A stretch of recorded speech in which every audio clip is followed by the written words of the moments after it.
Hello dear students, welcome you all in this video. So let us start with the next part of this chapter which is aromatic hydrocarbon. So इसके अंदर हम electrophilic aromatic substitution reaction study कर रहे थे. तो अभी तक हमने दो रिएक्शंस कर ली हुई हैं, एलोजिनेशन एंड आपके पास नाइट्रेशन रिएक्शन. अब हमारी इस चैप्टर की थर्ड रिएक्शन है विच is your sulphonation of benzene. तो देखो बच्चों, सल्फोनेशन ऑफ बेंजीन या फिर अगर मैं बोलूँ कि किसी और अदर एरीन की, it is carried out by adding concentrated sulphuric acid. ठीक है, तो ये जो सल्फोनेशन रिएक्शन है इसको हम करवाते हैं कंसनट्रेटेड सल्फ्यूरिक एसिड के साथ, या फिर इसके अंदर हम जो है वो सल्फर ट्राइऑक्साइड भी डालते हैं विच इज़ ऑलम. ठीक है, concentrated sulphuric acid plus sulphur trioxide, इन दोनों के मिलने से क्या बनता है H2SO7, H2SO4 plus SO3, H2 दो S हो गए ना, दो सल्फर हो गए, S2 चार ऑक्सीजन, ये तीन, ये 7 ही हो गए, H2S2O7 ऑलम. ठीक है, तो हम रिएक्शन करवाएंगे या तो ऑलम के साथ करवाएंगे या डायरेक्टली सल्फ्यूरिक एसिड के साथ. तो हमारे पास क्या करना है कि आप लोगों ने जब हम रिएक्शन करवाएंगे तो तब आपके पास सल्फ्यूरिक एसिड के साथ ये रिएक्ट करेगा and this will form SO3H. Benzene के ऊपर कौन सा ग्रुप लगाना है आपने? SO3H. ठीक है, तो इसका जो नाम है बच्चों, नाम भी याद रखना, this is called as benzene sulphonic acid. ठीक है, ये है क्या होता है SO3H, this is sulphonic group, तो इसका नाम क्या बन गया? Benzene sulphonic acid. ठीक है, नाम में गड़बड़ नहीं करनी है, SO3H ग्रुप लगाना है आप लोगों ने जिसका नाम होता है सल्फोनिक ग्रुप, तो आपके साथ ये लग जाएगा बेंजीन के साथ. ठीक है, तो रिएक्शन क्या है? Benzene plus sulphuric acid, heat करेंगे, सल्फर ट्राइऑक्साइड भी डालते हैं हम बीच में, तो इसकी प्रेजेंस में क्या बन जाएगा? SO3H, ये लग जाएगा ग्रुप आपके पास. तो बच्चों आप चलते हैं इसके मैकेनिज्म के ऊपर. ऑलरेडी मैंने जनरल मैकेनिज्म आपके बीच में शेयर कर दिया हुआ है, तो वैसे ही मैकेनिज्म आएगा. Step number 1 which is generation of electrophile. तो देखो बच्चों, इलेक्ट्रोफाइल जो होगा इस रिएक्शन का, it is believe to be protonated sulphur trioxide. ये जो मैंने सल्फर ट्राइऑक्साइड ऊपर डाला हुआ है ना, ठीक है, मैकेनिज्म में ऐसा बिलीव किया जाता है कि जो इलेक्ट्रोफाइल बनेगा यहाँ से हमारे पास, वो होगा protonated form of this sulphur trioxide. Protonated form का मतलब क्या है? SO3 के साथ आप लोगों ने क्या करना है? एक H प्लस जोड़ना है, तो क्या बन जाएगा? HSO3 plus. ठीक है, तो इलेक्ट्रोफाइल क्या आ गया हमारे पास? Protonated sulphur trioxide which is SO3. Sulphur trioxide क्या जोड़ना साथ में? H प्लस, तो H प्लस जोड़ने से क्या बन गया? SO3H प्लस बन गया. या फिर आपके पास सल्फर ट्राइऑक्साइड इटसेल्फ जो है वो भी आपका इलेक्ट्रोफाइल जो है वो बिहेव कर सकता है. सो दैट मीन्स इस रिएक्शन में दो इलेक्ट्रोफाइल हैं, either protonated sulphur trioxide which is SO3H plus charge, और या फिर आपके पास क्या हो सकता है? SO3 which is sulphur trioxide. ठीक है, अब ये सल्फर ट्राइऑक्साइड देखो, ये जो सल्फर ट्राइऑक्साइड है ना आपके पास, ये तो ऑलम के अंदर प्रेजेंट होगी. ठीक है, ऑलम क्या है आपके पास? मिक्सचर है सल्फ्यूरिक एसिड और सल्फर ट्राइऑक्साइड का, तो ऑलम के अंदर तो ये चीज़ प्रेजेंट है ही आपके पास. तो ये जो सल्फर ट्राइऑक्साइड है it is present in oleum as such which is protonated to form sulphur protonated sulphur trioxide. तो मैंने इलेक्ट्रोफाइल आपको बीच में लिख दिए हैं, आपको इलेक्ट्रोफाइल का अच्छे से ध्यान रहना चाहिए. जैसे हेलोजिनेशन में क्लोरीनियम आयन था, नाइट्रेशन में नाइट्रोनियम आयन था, उसके बाद सल्फोनेशन में दिस इज सल्फर ट्राइऑक्साइड या फिर आपका प्रोटोनेटेड सल्फर ट्राइऑक्साइड. देखो है सल्फर ट्राइऑक्साइड ही है आपके पास, पर साथ में बड़ी मैंने क्या लगा दी? दूसरे वाला प्रोटोनेटेड. अब इसका प्रोटोनेटेड फॉर्म में हमने ले लिया उसको आपके पास. तो रिएक्शन क्या आपके पास? सल्फ्यूरिक एसिड प्लस SO3 क्या बन जाएगा बच्चों? Protonated sulphur trioxide. देखो बच्चों, यहाँ पे आपने करना क्या? आपने कुछ नहीं करना, ये जो ऑक्सीजन एटम है ना, मैंने H यहाँ जोड़ा हुआ है, इसका एक लोन पेयर से आपने अटैक करवाना है on this one of this hydrogen. तो ये जो बॉन्ड है वो शिफ्ट होकर कहाँ जाएगा? ऑक्सीजन के ऊपर आ जाएगा. सो दिस विल फॉर्म, यहाँ से आपके पास क्या बन जाएगा? H. ठीक है, इस वाले ऑक्सीजन के साथ H जुड़ जाएगा. ठीक है, अब सल्फर के ऊपर पॉजिटिव चार्ज आएगा क्योंकि डबल बॉन्ड से क्या बन गया? सिंगल बॉन्ड बन गया. तो आपके पास ये आ गया protonated sulphur trioxide. This is protonated sulphur trioxide, और ये हमारा बाइसल्फेट आयन है आपके पास. ठीक है, एंड दिस इज, ये मैंने रिएक्शन बच्चों आपने पेपर में करना, आप पेपर में सिंपल सी रिएक्शन लिखो, ये H2SO4 plus SO3 formation of, देखो यहाँ से एक H निकालना है, H निकल गया तो क्या बन गया? HSO4 नेगेटिव, और H प्लस निकाल के कहाँ जोड़ना है? इसके साथ जोड़ना SO3H प्लस.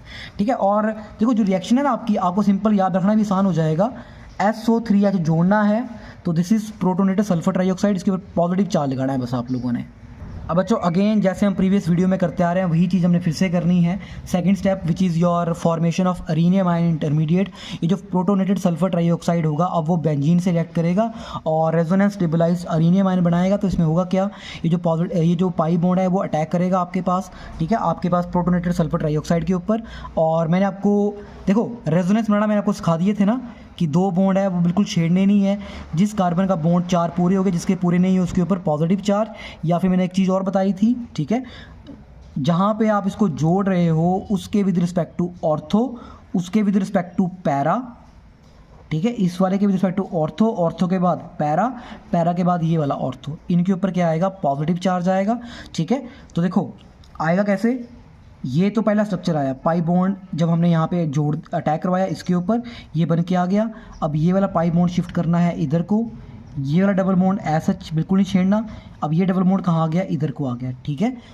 अब देखो इस कार्बन का बॉन्ड बन गया ना इधर ऊपर को, इस वाले का नहीं बना, तो इट बिकम्स पॉजिटिवली चार्ज। इसको मैंने डिटेल में आपके पास लेक्चर 1 में शेयर किया था, हेलोजिनेशन में भी शेयर किया था, ठीक है। तो अगर आपने वो वीडियोस अभी तक नहीं देखे हुए हैं तो आप जाके उन वीडियोस को ध्यान से फिर से देख लो, क्योंकि यहाँ रेजोनेंस बनाने में गलती नहीं करनी है। आफ्टर दिस क्या होगा, अब ये जो पाई बॉन्ड है वो आपके पास रेजोनेंस शो करेगा। अब डबल बॉन्ड यहाँ पर आ जाएगा, डबल बॉन्ड यहाँ पर आ जाएगा, इस वाले कार्बन का बॉन्ड नहीं बना तो दिस बिकम्स पॉजिटिवली चार्ज। तो ये आ गया रेजोनेंस, और ये हमारे पास हाइब्रिड बन के आ गया इनका, which is called as sigma complex, या फिर इसको हम क्या बोलते हैं, व्हीलेंड इंटरमीडिएट। अब स्टेप नंबर 3, स्टेप 3 में क्या होता है, जो अरीनियम आयन इंटरमीडिएट है यहाँ से हम H निकाल देंगे, H+ निकालेंगे। तो इसके लिए जो आपका बाईसल्फेट आयन है, ठीक है, अब ये क्या करेगा, ये अटैक कर देगा, कहाँ अटैक करेगा, ऑन दिस प्रोटोन। तो इससे इसका बॉन्ड जो है वो शिफ्ट हो जाएगा टुवार्ड्स द रिंग। तो जब रिंग की तरफ को शिफ्ट हो गया, दिस बिकम्स SO3H, ठीक है, ये H चला गया, SO3H ऐसा चला गया, this is benzene sulphonic acid. अब अगर बच्चों मैंने इलेक्ट्रोफाइल लिया होता है SO3, ठीक है, अगर मेरा इलेक्ट्रोफाइल प्रोटोनेटेड सल्फर ट्राइऑक्साइड की जगह अगर सल्फर ट्राइऑक्साइड ही होता तो ये कैसे जनरेट होता। इसके लिए हम क्या करते हैं, सल्फ्यूरिक एसिड को सल्फ्यूरिक एसिड के साथ ही रिएक्ट करवाते हैं, ठीक है। That means 2 molecules of sulphuric acid, यहाँ से क्या बन जाएगा, ऑटो आयनाइजेशन से this is sulphur trioxide, hydronium ion, और साथ में क्या बन गया आपका बाईसल्फेट आयन, ठीक है। अब हम क्या करेंगे, जो सल्फर ट्राइऑक्साइड बना इसके ऊपर अटैक करवा देंगे हम बेंजीन रिंग से, ठीक है। अब स्लो स्टेप है, तो 2 double bond S H positive charge. अब देखो SO3 जोड़ा मैंने, तो SO3 आपके पास देखो, इसके बाद ये इलेक्ट्रॉन डेफिशिएंट स्पीसीज है, न्यूट्रल है, जब इसके ऊपर अटैक करवाएंगे तो इट मीन्स इसका बॉन्ड बन रहा है, इसके ऊपर इलेक्ट्रॉन्स बढ़ गए, so this becomes negative charge, ठीक है। तो बच्चों आपने यही चीज़ ध्यान रखनी है, जब मेरा हुआ प्रोटोनेटेड सल्फर ट्राइऑक्साइड तो SO3H, ठीक है, SO3H+ था ना, तो जब आपने इसको जोड़ा तो ये न्यूट्रल हो गया ऊपर जाके SO3H। पर इस केस में क्या है, अगर आपने लिया हुआ है sulphur trioxide which is electron deficient, तो जब आप सल्फर ट्राइऑक्साइड का बॉन्ड बनाओगे यहाँ पे, ठीक है, अब यहाँ से पाई बॉन्ड मतलब जब इसके ऊपर अटैक कराओगे तो it become negatively charge, SO3 के ऊपर नेगेटिव चार्ज आ जाएगा। ये जो SO3 है इलेक्ट्रॉन डेफिशिएंट स्पीसीज़ है, ठीक है, इसके पास ओनली सेक्सटेट ऑफ इलेक्ट्रॉन है, तो इस वजह से आपके पास जो है जब आपने इसके ऊपर अटैक करवाना है वन ऑफ द सल्फर के ऊपर, इट बिकम्स नेगेटिव, ठीक है। तो ये चीज़ ध्यान रखना, SO3 नेगेटिव। अब उसके बाद बच्चों ये तो अब आप मुझे लगता कर ही लोगे ना, ऑर्थो पैरा ऑर्थो, ठीक है, तो ये चीज़ बस आपने ध्यान रखनी है। तो ये आपके पास इसके रेजोनेंस स्ट्रक्चर बन जाएंगे। अब बच्चों एक चीज़ ये भी है, अगर आप यहाँ पे H और SO3 को जोड़ रहे हो ना अगर इस वाले कार्बन के ऊपर, ठीक है, तब थोड़ा ध्यान रखना, तब पॉजिटिव चार्ज ऑर्थो, ठीक है, पैरा ऑर्थो, कुछ इस तरह से होगा आपके पास। मतलब कि अगर मैंने ऐसा किया ना, अगर आप ऑर्थो पैरा ऑर्थो अगर ऐसे ट्रिक से याद कर रहे हो, जैसे मान लो मैंने HSO3 नेगेटिव ऐसे रखा, ठीक है, मैं यहाँ पे जोड़ रहा था ना, मैंने यहाँ जोड़ दिया, तो इट मीन्स ये 2 डबल बॉन्ड तो ऐसा रहेंगे ना, पॉजिटिव चार्ज कहाँ आएगा, ये वाला, तो इसके विद रिस्पेक्ट टू ये, इसके विद रिस्पेक्ट टू ऑर्थो ये वाला हुआ। उसके बाद 3 स्ट्रक्चर बन के आएंगे ना बच्चों इनके, तो HSO3 with negative charge, HSO3 with negative charge. देखो ऑर्थो ये हो गया ना, इसके विद रिस्पेक्ट टू पैरा ये सामने वाला ये, तो दिस विल बी पॉजिटिव, ठीक है। तो ये तो रेजोनेंस है, आई होप कि आप रेजोनेंस बना पाओ। उसके बाद इसके विद रिस्पेक्ट टू ऑर्थो ये वाला आया, तो यहाँ पे भी पॉजिटिव चार्ज, ठीक है, तो ये इस तरह से बनेगा। वैसे तो मैं आपको सजेस्ट करूँगा कि रेजोनेंस बनाना ढंग से सीख लो, ठीक है, अदरवाइज आप ट्रिक का यूज़ कर सकते हो ना, ऑर्थो पैरा ऑर्थो, ठीक है, किसके विद रिस्पेक्ट टू, इसके विद रिस्पेक्ट टू। ऐसा नहीं करना अपनी मर्जी से कहीं कि इस ग्रुप को यहाँ लगा रहे हो, कहीं ऑर्थो पैरा कहीं हर कहीं लगा दिया आप लोग, ऐसा नहीं करना। इस वाले ग्रुप के विद रिस्पेक्ट टू ये ऑर्थो आ गया, ठीक है, ये वाला कार्बन आपका पैरा था, ये वाला कार्बन आपका ऑर्थो था, मैटा पे नहीं लगाना कहीं पे भी।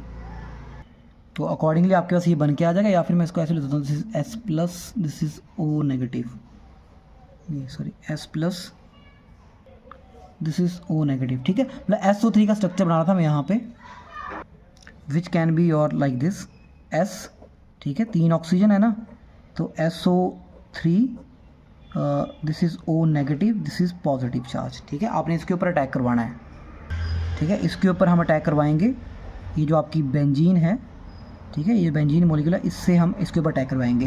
तो जब अटैक करेंगे तो सल्फर का पॉजिटिव चार्ज वो ख़त्म हो जाएगा, लेकिन ऑक्सीजन का नेगेटिव चार्ज रह जाएगा। तो इसी वजह से हमने क्या करना है यहाँ पे, जैसे मान लो मैंने यहाँ जोड़ा HSO3, ठीक है, और with negative charge, positive charge चला गया सल्फर का, ठीक है। ओवरऑल न्यूट्रल है, पॉजिटिव नेगेटिव इन दोनों की वजह से न्यूट्रल भी है आपके पास ये। तो ज़्यादा स्ट्रक्चर में मत जाओ, सिंपली याद रखो कि बेंजीन में सल्फर ट्राइऑक्साइड जोड़ना है, नेगेटिव चार्ज लगाना है, एंड एट दी एंड आपने ये जो SO3 नेगेटिव है, ठीक है, यहाँ जो रेजोनेंस हाइब्रिड बन के आया, स्टेप 3 में बाईसल्फेट आयन डाल के, ठीक है, इससे हम अटैक करवाएंगे। ये बॉन्ड शिफ्ट होके इधर H निकल गया, तो क्या बन गया, सल्फ्यूरिक एसिड, SO3 नेगेटिव रह गया। और जो हमारा स्टार्टिंग में हाइड्रोनियम आयन था, यहाँ से हम क्या करेंगे बच्चों, एक H निकाल देंगे, तो SO3H बन गया और वाटर बन गया। तो आप किसी भी वे में इस रिएक्शन को याद रख सकते हैं, either by electrophile sulphur trioxide और प्रोटोनेटेड सल्फर ट्राइऑक्साइड, ठीक है। So this is your sulphonation of benzene.